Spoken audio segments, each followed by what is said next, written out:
Everyone, welcome back to my channel. In today's video, I want to discuss about 3-hinge arches. See here, this is an 3-hinge arches. First of all, I want to explain the terms. 3 is nothing called a numerical. Hinge and it's one of the support. Arch is nothing but, see here, this is a shape of an arch. See here, arch is nothing but, it's nothing called a curved beam, right. జనరల్గా ఒక horizontal beams మనం చూసే ఉంటాం, అంటే simply supported beam, fixed beams are nothing called a horizontal beams. But arch is nothing called a curved beam అంటారనమాట. This is the shape of an arch. First of all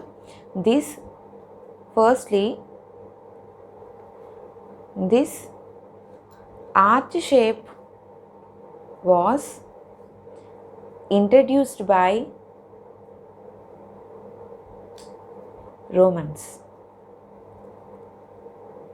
Romans వాళ్ళు ఈ arch type of స్ట్రక్చర్ని introduce చేశారు.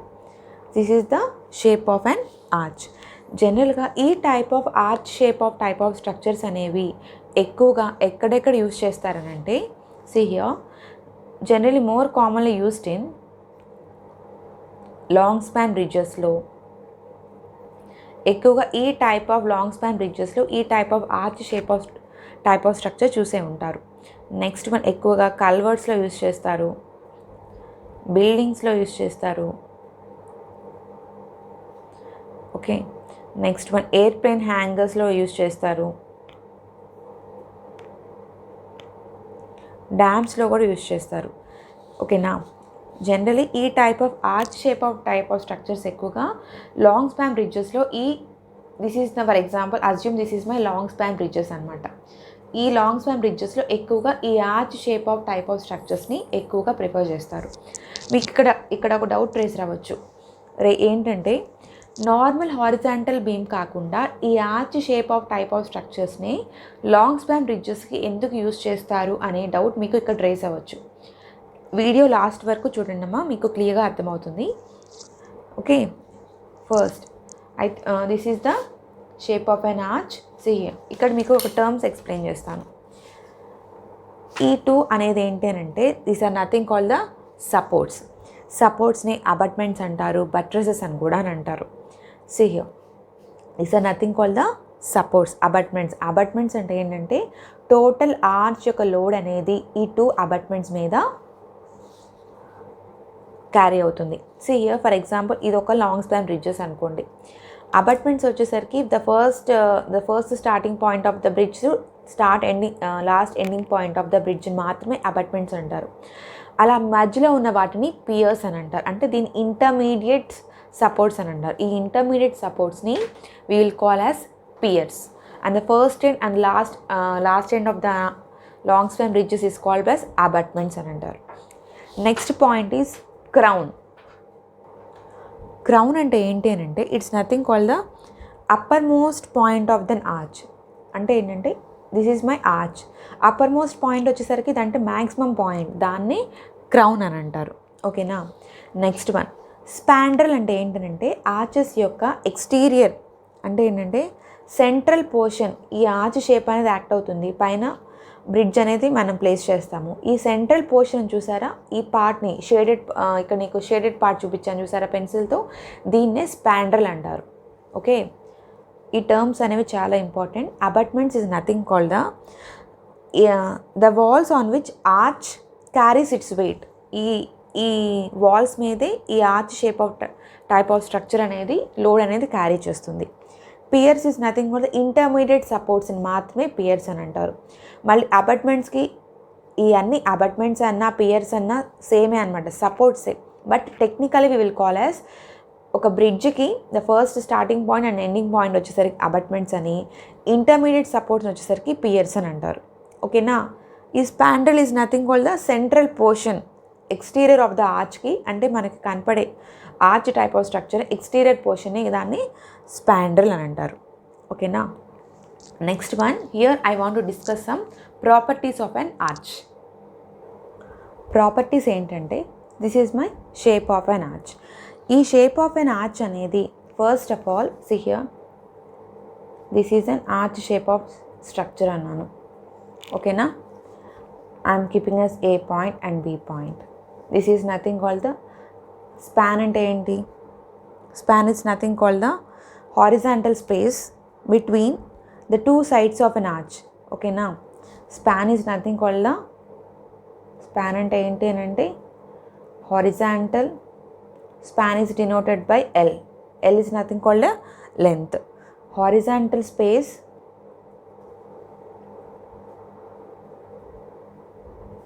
between two sides of an arch. అంటే ఈ arch మధ్య horizontal స్పేస్ని span అని అంటారు. ఓకేనా, సి హియర్ ఇక్కడ దీని ప్రాపర్టీస్ ఏంటనంటే, so which type of structure it is. మనకి ఆల్రెడీ ఇప్పుడు ప్రాప్ట్ క్యాంటిలివర్ మీకు ఆల్రెడీ SA1లో SA2లో ప్రాప్ట్ క్యాంటిలివర్ మీకు తర్వాత వస్తుందన్నమాట. ప్రాప్ట్ క్యాంటిలివర్, ఫిక్స్డ్ బీమ్స్ అని టైప్ ఆఫ్ స్ట్రక్చర్స్ ఉంటాయన్నమాట. సీ హియర్ ఇక్కడ ఈ టైప్ ఆఫ్ స్ట్రక్చర్ అనేది డిటర్మినెంటా ఇండిటర్మినెంటా అని మనకు తెలుసుకోవాలి. జనరల్గా first before discussing that one, general we are having, I want discuss the types of an arches. What are the types of arches వచ్చేసరికి they are 3 hinge arch,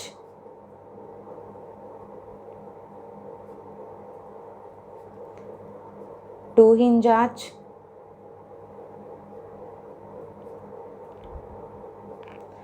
third one is fixed arch. Okay, now these are the 3 types of arches most commonly used. Okay, now see here, first I want to draw the diagram of an 3 hinge arch.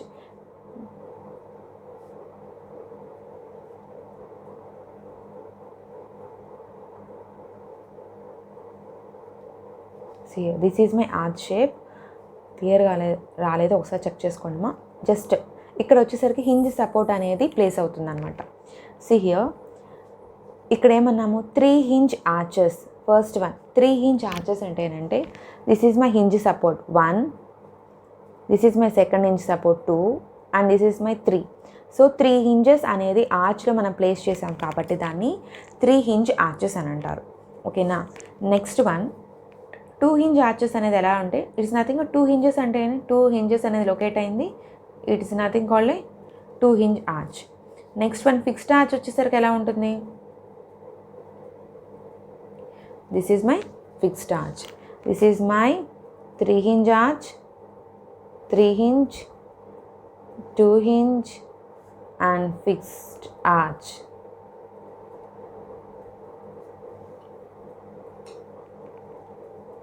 ఓకేనా, so ఈ type of స్ట్రక్చర్స్లో మనకి ఏ type of అంటే 3 hinge arches, 2 hinge arches and fixed arch. We should know which type of structure it is. అంటే ఏంటంటే డిటర్మినెంటా ఇండిటర్మినెంటా ఏ type of structure అని మనం తెలుసుకోవాలి. So here మీకు ఆల్రెడీ డిటర్మినెంట్ అంటే ఏంటి అని అంటే, ఒక స్ట్రక్చర్ అనేది డిటర్మినెంట్ అని ఎప్పుడు అంటామంటే, ఈ R less than R is equal to R. అంటే ఏంటంటే ఇక్కడ ఆర్ అంటే ఏంటి అని అంటే నెంబర్ ఆఫ్ అన్నోన్స్. ఈ నెంబర్ ఆఫ్ అన్నోన్స్ మనకి ఎలా తెలుస్తుందంటే depending upon type of support. అంటే హింజ్ సపోర్ట్కి అయితే ఏంటి, నెంబర్ ఆఫ్ రియాక్షన్స్ వచ్చేసరికి 2 reactions. What are they, horizontal and vertical. Okay, this number of unknowns depends upon type of the support. Small R is equal to number of equilibrium equations. Number of equilibrium equations. This number of equilibrium equations are constant. Ma, what are they? Number of equilibrium, horizontal, vertical and moment. So number of equilibrium will be common. This is constant. So R is equal to 3. This R is equal number of unknowns. It depends upon type of support.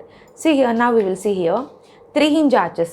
I have already discussed. నేను ఈ వీడియోలో మీకు 3 hinge arches కూడా discuss చేస్తాను అని. See here, this is my 3 hinge arch. So 3 hinge వచ్చేసరికి how many number of unknowns are there? For hinge support how many number of unknowns ఉంటాయమ్మా, two supports అనేవి యాక్ట్ అవుతాయి. What are they, horizontal force act అవుతుంది, vertical force act అవుతుంది. Same here also horizontal force act అవుతుంది, vertical force కూడా act అవుతుంది. So total number of unknowns ఎన్ని, 1 2 3 4. But here it is also 1. ఇక్కడ వచ్చేసరికి ఇంటర్నల్ హింజ్ అనేది యాక్ట్ అవుతుంది. మీకు ఇంటర్నల్ హింజ్ అనేది ఇప్పటికీ ఒక క్లియర్ ఐడియా వచ్చి ఉండాలి. సీ హియర్ ఇక్కడ ఈ సపోర్ట్కి నార్మల్ హింజ్కి ఇంటర్నల్ హింజ్కి డిఫరెన్స్ ఏంటనంటే, ఈ ఇంటర్నల్ హింజ్ వచ్చేసరికి ఇట్స్ నాట్ ఎ సపోర్ట్. ఈ ఇంటర్నల్ ఇది this one is an internal hinge. ఓకేనా, ఈ పాయింట్ని ఇంటర్నల్ హింజ్ అని అంటారు. ఓకే, ఈ ఇంటర్నల్ హింజ్ యొక్క మెయిన్ క్రైటీరియా ఏంటంటే, ఇట్స్ జస్ట్ జాయింటింగ్ మెంబర్. ఇప్పుడు ఈ ఆర్చ్ని జాయింట్ చేసింది. ఓకేనా, దాన్ని ఇంటర్నల్ హింజ్ అని అంటారు. The main function of this internal hinge, it provides an additional equation provide చేస్తుంది అనమాట. అంటే నార్మల్ ఈక్విలిబ్రియం ఈక్వేషన్స్కి మనం కాన్స్టెంట్గా ఎలా ఉన్నామో, ఫర్ మేకింగ్ స్ట్రక్చర్ డిటర్మినేట్ చేయడానికి ఒక ఈక్వేషన్ అనేది the internal hinge gives an additional equation is provided. Next point is, ఈ ఇంటర్నల్ హింజ్ దగ్గర బెండింగ్ మూమెంట్ అనేది 0. These are constant. మీకు ఐడియా తెలిసి ఉండాలి. ఇంటర్నల్ హింజ్ వచ్చేసరికి చాలామంది ఇంటర్నల్ హింజ్కి సేమ్, కొంతమంది పిన్ సపోర్ట్ అని కూడా అని అంటారు. Depends upon the text book internal hinge main criteria is it just a jointing member where bending moment is 0. ఇక్కడ బెండింగ్ మూమెంట్ అనేది 0 అనమాట. ఓకేనా, so it provides an additional equation. Now we will write here. So number of unknowns how many? 1 2 3 4. ఇక్కడ నేను add చేసుకోవట్లే, ఎందుకు? It is an internal hinge. So internal hinge కాబట్టి this is not an reaction. So that I'm writing here r is equal to how much? 4. Now small r is equal to number of equilibrium equations. We know the number of equilibrium equations in 3. But here internal hinge అనేది provide చేస్తుంది. Internal hinge provide చేసిందంటే ఏంటి? It provides an additional equation కూడా provide చేస్తుంది. So that additional equation is r is equal to 3 plus 1. Plus 1 అనేది ఏంటి? ఇక్కడ internal hinge అనమాట. ఇంటర్నల్ హింజ్ యొక్క ఈక్వేషన్. ఓకేనా, so small r is equal to how much? 4. r is equal to 4 అంటే ఏంటి? 4 is equal to less than or is equal to r అన్న. So 4 is equal to 4 అన్న ఏంటి? So it is an 3 hinge arch is an determinate structure. Okay, ఇవి మీకు బిట్స్లో కూడా use అవుతాయి అనమాట. సో విచ్ టైప్ ఆఫ్ అంటే 3 hinge arch అనేది డిటర్మినెంటా ఇండిటర్మినెంటా అంటే it is an determinate structure. Why? Because here internal hinge అనేది ప్రొవైడ్ అవటం వల్ల 3 hinge archesకి so it will be an determinate structure. But 2 hinge arches అనేది డిటర్మినెంటా indeterminate? No need to calculate. So ఇక్కడ ఏంటి? 4 number of unknowns, here 3 number of internal hinge ఏం provide అవ్వలేదు. It is an indeterminate structure. ఇది వచ్చేసరికి indeterminate. It is also an indeterminate. No need to calculate here. ఇక్కడ వచ్చేసరికి hinge support 2 + 2 4. 4 less than or is equal to 3. Here fixed support. Fixed support అంటే ఏంటి? Number of reactions ఎన్ని ఉంటాయి? 3. ఇక్కడ 3. So 6 less than, it is an r greater than r and it is an r greater than r. Determinant అంటే ఏంటి? r less than or is equal to r in determinant structure. If it r greater than r అంటే indeterminate. Here also r greater than that. చూపిన 4 greater than 3, 6 greater than 3. So 3 hinge arch remain. 3 hinge arch is only the determinant structure. Next, this is one of the property ma. So which type of structure అని అడిగితే it is an determinant structure. Only 3 hinge arch is an determinant structure. Next, a type of member అంటే ఏంటనంటే, see here, again I am drawing here, this is an arch, internal hinge అన్నాను. So this is my span L. Okay, horizontal force act అవుతుంది, vertical force act అవుతుంది. Here also horizontal and vertical. ఓకేనా, see here ఏమన్నాను? Horizontal. So ఇక్కడ this is my arch. A type of member అంటే ఏంటి? Compression మెంబరా tension member అని మనకు తెలియాలి. సీ హియర్, ఈ టైప్ ఆఫ్ ఆర్చ్ మీద ఫర్ ఎగ్జాంపుల్ దీని మీద యూనిఫామ్లీ డిస్ట్రిబ్యూటెడ్ లోడ్ అనేది యాక్ట్ అవుతుంది. ఓకేనా, సో లోడ్ అనేది ఎలా మూవ్ అవుతుంది? It move in this direction. Load transmit on the arch in this direction, right? So ఈ డైరెక్షన్లో మనకి లోడ్ అనేది మూవ్ అవుతుంది. సో హియర్ ఇక్కడ ఏంటి? Load is moving in downward direction. అంటే ఫర్ ఎగ్జాంపుల్ ఒక దిస్ ఈజ్ మై ఆర్చ్ అన్నాను కదా, ఇక్కడ ఒక సెక్షన్ తీసుకుంటున్నాను. ఫర్ ఎగ్జాంపుల్ ఆర్చ్ అనేది ఈ డైరెక్షన్లో మూవ్ అవుతుంది. అట్ ద సేమ్ టైం ఇక్కడ మనకి ఏమున్నాయి, సపోర్ట్ అనేది యాక్ట్ అవుతుంది. ఏంటది, హింజ్ సపోర్ట్. హింజ్ సపోర్ట్కి వర్టికల్లో కూడా, వర్టికల్ రియాక్షన్ అంటే ఏంటి, ఫర్ మేకింగ్ స్ట్రక్చర్ స్టేబుల్ ఏమవుతుంది, ఒక వర్టికల్ రియాక్షన్. ఏ డైరెక్షన్లో ఏమవుతుంది, ఇక్కడ vertical support, hinge support, it move in the upward direction. So ఇలా ఉంటే ఏంటది, so it is an pushing అనమాట, రైట్. సో ఇక్కడ ఏమవుతుంది, so it is an compression force is acting on an arch. అర్థమవుతుందా? సి హియర్, ఏ type of member అంటే ఏంటంటే, ఏ టైప్ ఆఫ్ ఫోర్స్, టెన్షన్ ఫోర్సా కంప్రెషన్ ఫోర్సా అని అంటే, ఒక ఆర్చ్ స్ట్రక్చర్ మీద compression force is taken place. Why? Because so arch మీద లోడ్ యాక్ట్ అవుతున్నప్పుడు it transfer in the direction.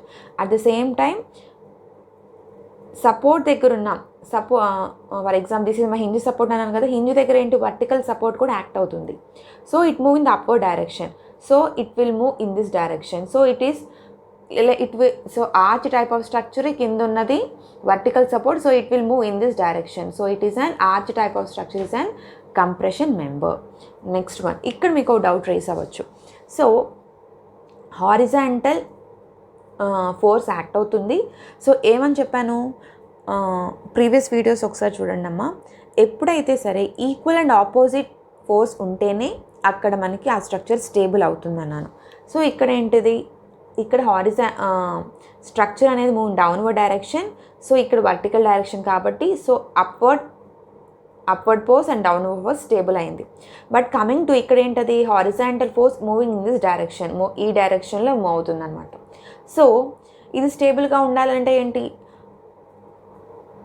Horizontal force also should be moved. So coming to the arches, ఇక్కడ ఏంటది, so it will when load transmit it move in this direction, it move in horizontal డైరెక్షన్లో కూడా మనకి arch మీద load act అవుతున్నప్పుడు వర్టికల్తోనే పాటు horizontal moment కూడా ఉంటుంది. So it will move in this direction. So మామూలు సపోర్ట్స్ దగ్గర, అబట్మెంట్స్ దగ్గర ఉన్న support, it will move in this direction towards the support. And arch type of structure మీద లోడ్ యాక్ట్ అవుతున్నప్పుడు ఏమవుతుంది, it move in this direction. అంటే ఏంటది, so which type of force అనేది అంటే ఏంటంటే, ఫర్ ఎగ్జాంపుల్ ఇది ఒక రోప్ తీసుకున్నామా, ఇక్కడ ఒక రోప్ టై చేశాను అనుకోండి. సో ఏమవుతుంది, సో సపోర్ట్స్ వచ్చేసరికి it move in this direction. And arch type of structure వచ్చేసరికి ఆర్చ్ మీద పడే లోడ్ వచ్చేసరికి ఏమవుతుంది, it will move in this direction. So ఇటేంటది, it is an tension force, tension member. Confuse అవ్వద్దు. ఆర్చ్ వచ్చేసరికి it is an compression member. Arch is an, so arch మీద load act అవుతుంది. ఇది ఒక రోప్కి టై చేసామనుకోండి, సో ఈ సపోర్ట్స్ దగ్గర మనకి టెన్షన్ మెంబర్ యాక్ట్ అవుతుంది. But coming to the arch, it is an compression member. These are the two important properties in Ma. So first one, it is an 3-hinge arch is an determinant structure and it is an compression member. Okay, now next one, shapes. Before discussing shapes, నేను మీకు first స్టార్టింగ్లో ఒకటి చెప్పాను ఏంటంటే ఎక్కువ ఈ type of arches అనేవి long span బ్రిడ్జెస్లో యూజ్ చేస్తాము అని చెప్పాను. Why? No, for example this is an arch. Okay, this is an uniformly distributed load is acting. This is my span L. Next one is ఇక్కడ కూడా ఒక normal horizontal beam తీసుకున్నాను. Here also load is acting W kN/m and this is my span L. This is my arch shape type of structure and this is my normal horizontal beam. Why we prefer, we will see here. General గా ఒక example లోనే experimental గా మీకు labs లో మీరు చేసే ఉంటారు. Normal arch beams కి నార్మల్ హారిజాంటల్ బీమ్స్కి వచ్చేసరికి బెండింగ్ మూమెంట్ అనేది ఎక్కువగా ఉంటుంది compare to the arches. Mathematically here I will calculate. See here నేను ఇక్కడ ఒక సెక్షన్ కట్ చేస్తున్నాను. It is acting at distance x అని తీసుకుంటున్నాను and here it is acting at distance y. Here also I'm taking at section x. ఓకేనా? See here ఇది ఏంటది, ఏ టైప్ ఆఫ్ స్ట్రక్చర్ అనేది ఇక్కడ. సీ హియర్ ఏ type of structure it is. ఇక్కడ వచ్చేసరికి హారిజాంటల్ ఫోర్స్ యాక్ట్ అవుతుంది, ఇక్కడ వర్టికల్ ఫోర్స్ యాక్ట్ అవుతుంది. Here also horizontal and vertical. Here horizontal force అనేది యాక్ట్ అవుతుందా నార్మల్ బీమ్స్లో? It will be neglected. Why? Because equal and opposite force అనేది act అవ్వాలి, ఒక స్ట్రక్చర్ అనేది స్టేబుల్గా ఉండాలండి. ఇక్కడ హారిజాంటల్ ఫోర్స్ అప్లై చేస్తున్నానంటే నాకు ఆపోజిట్గా కూడా హారిజాంటల్ ఫోర్స్ అనేది రావాలి. But here horizontal force is not equal and opposite force is not taken. So only vertical force మాత్రమే యాక్ట్ అవుతుంది. లోడ్ అయినా డౌన్వర్డ్ యాక్ట్ అవుతుంది. So I'm giving in only vertical reaction మాత్రమే ఇక్కడ యాక్ట్ అవుతుంది. So నేను ఇక్కడ మొమెంట్ అనేది క్యాలిక్యులేట్ చేస్తాను చూడండి. మొమెంట్ అట్ సెక్షన్ ఎక్స్ఎక్స్ అంటే ఈ సెక్షన్ ఎక్స్ఎక్స్ దగ్గర చేస్తున్నాను. See what are the forces here, what are the forces are acting in that section. ఈ సెక్షన్ పాయింట్ వరకే ఏమేమి లోడ్స్ యాక్ట్ అవుతున్నాయో చూడండి. See this one I'm taking it is RA point, vertical reaction RA అనుకుంటున్నాను. Here also RA అనుకుంటున్నాను. Moment అంటే ఏంటి? Force into distance. What is that one? RA into X. Next one horizontal కూడా act అవుతుంది కదా, దాని హారిజాంటల్ డిస్టెన్స్ బై తీసుకుంటున్నాను. Minus horizontal at A అని తీసుకుంటున్నానమ్మా. At A horizontal force at A into force into distance at section X X అన్నాను. అంటే ఈ పాయింట్ దగ్గర నేను క్యాలిక్యులేట్ చేస్తున్నాను అనమాట moment. So horizontal distance into Y. Next one load act అవుతుంది. లోడ్ ఎంత ఇక్కడ యూనిఫామ్ డిస్ట్రిబ్యూటెడ్ అంటే ఏంటి? ఇక్కడ కూడా లోడ్ అనేది యాక్ట్ అవుతుంది కదా. Force in load into distance by 2. ఓకేనా? So moment at section X X R A ఎంత అవుతుందన్నమాట? It will be WL/2. Right? ఈ రియాక్షన్స్ అనేది మీకు ఆల్రెడీ తెలిసే ఉండాలమ్మా.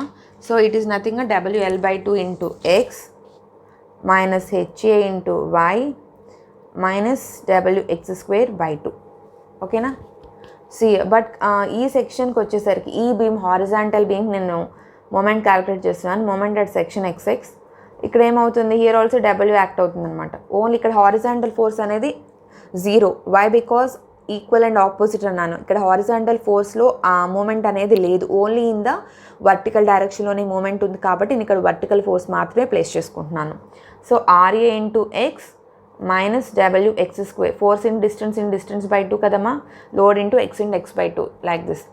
సో ఇక్కడ also same it will be WL/2 into X minus WX²/2. ఇది నార్మల్ బీమ్కి, నార్మల్ హారిజాంటల్ బీమ్కి యొక్క moment. See now here I'm writing like this. Section XX WL/2 into X minus WX²/2 minus HA into Y అని తీసుకుంటున్నాను. Just నేను placings మార్చాను అంతే. ఇదేంటి వచ్చేసరికి మొమెంట్, ఇది నార్మల్ బీమ్ అంటే నార్మల్ హారిజాంటల్ బీమ్కి ఉన్నది. సో నేను ఇలా రాసుకోవచ్చా? Moment at beam minus HA into Y. అర్థమవుతుందా? మైనస్ HA ఇంటూ, ఇది నార్మల్ హారిజాంటల్ బీమ్ అమ్మా. మొమెంట్ అట్ సెక్షన్ ఎక్సెస్ వచ్చేసరికి moment at beam normal horizontal బీమ్కి అనమాట. ఇక్కడ ఏంటి? Moment at beam minus HA into Y. ఓకేనా? అంటే ఏంటది? Moment at beam is less than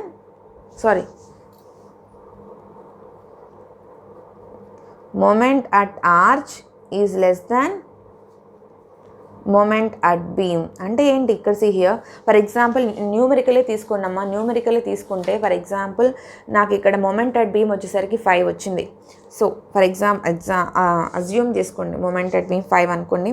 minus HA into why అంటే ఏంటి? మైనస్ ఎంతో కొంత టర్మ్ 1 కానీ 2 కానీ టర్మ్ మైనస్ చేస్తే it will be very less. But coming to hear ఏంటది? మొమెంట్ అట్ బీమ్ మాత్రమే ఉంది. ఇక హారిజాంటల్ కాంపోనెంట్ ఏం నేను నెగ్లెక్ట్ చేయట్లేదు. అంటే ఏంటది? Moment at arch is very less compare to the moment at beam. అంటే ఏంటనంటే బెండింగ్ మొమెంట్ అనేది నార్మల్ హారిజాంటల్ బీమ్కి ఆర్చ్ టైప్ ఆఫ్ స్ట్రక్చర్స్కి బెండింగ్ మొమెంట్ అనేది చాలా తక్కువగా ఉంటుంది. ఓకేనా?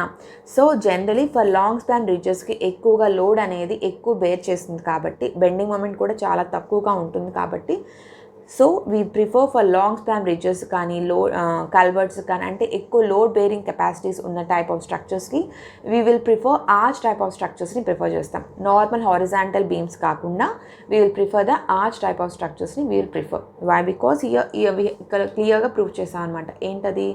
నార్మల్గా బెండింగ్ మొమెంట్ అనేది ఆర్చ్ టైప్ ఆఫ్ స్ట్రక్చర్స్కి చాలా తక్కువగా ఉంటుంది compare to the normal horizontal beams. Okay? I think everyone have understood the simple introduction. In the next video I will discuss the shapes of an arch. అంటే shapes of arch వచ్చేసరికి circular and parabolic arch, 3 hinge ఆర్చెస్కి circular and parabolic shapes అనేది most కామన్గా use చేసేది. I think everyone have understood this video. So please like, share and subscribe my channel. Thank you so much.